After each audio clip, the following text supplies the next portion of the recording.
म्हणतात ना, एक छोटीशी मिस्टेक झाली ना तर त्याचं एवढं मोठं भुगतान करावं लागतं. तर माझ्यासोबत काल रात्री तसंच झालं होतं. पापड खाल्ला होता आणि पापड खाता खाता अचानकच दाढमध्ये अटकला आणि अर्धी धाडच तुटली. तर भरपूर त्रास होत होता. तर सकाळी दवाखान्यात जाऊन आली होती मी. दवाखान्यात जाऊन आल्यानंतर म्हटलं मग आता पोतान ते मारून घेते. पण पोतान ते मारण्याच्या अगोदर डॉक्टरने सांगितलं होतं एकदम फिकी खिचडी खायची पाण्यासारखी म्हणून. तर म्हटलं तांदूळ आणि डाळ भिजत घालून देते, पोता सगळं कामं आवरणार तेवढे ते मस्त भिजवून जाणार. तर बस घराला घेतला पोता मारण्यासाठी. बाकीचे सगळे कामं मी अगोदर करूनच घेतले होते. कपडे भांडे काहीच नव्हते, फक्त चहाची बोगणी तेच होते. म्हटलं मग ते नंतरच घासून घेणार.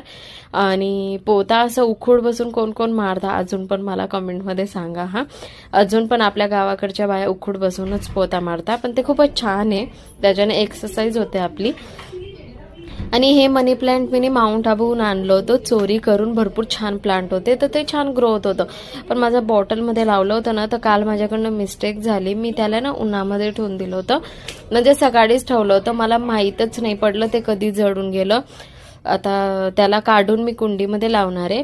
तर सगळं कामं बिमं झाल्यानंतर मस्तपैकी 12 वाजता म्हटलं चला आता फिकी खिचडी बनवून घेते.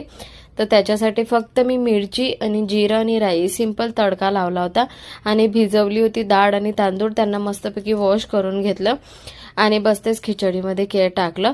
तांदूळचं पाणी मी फेकत नाही धुतलेलं. मी प्रिपेअर करते की ते पाणी ना म्हणजे खाद्य वस्तू आहे, जर आपण स्किनला लावतो तर झाडांना खूपच छान येते.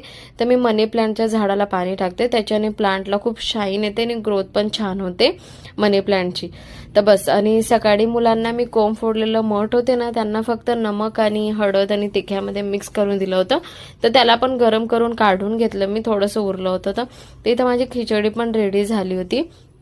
तेवढ्यात मुलं आले. तर ओमच्या स्कूलमध्ये ना आज दिवे डिझाईन करायचं होतं.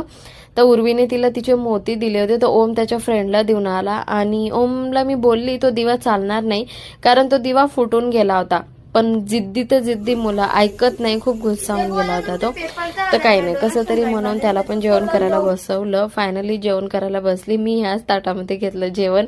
काय त्यांना मोठी ताटं पाहिजे होती, म्हटलं चला तुम्ही त्या घ्या मी हे घेते. मुलांसमोर समजून घ्यायला लागतं.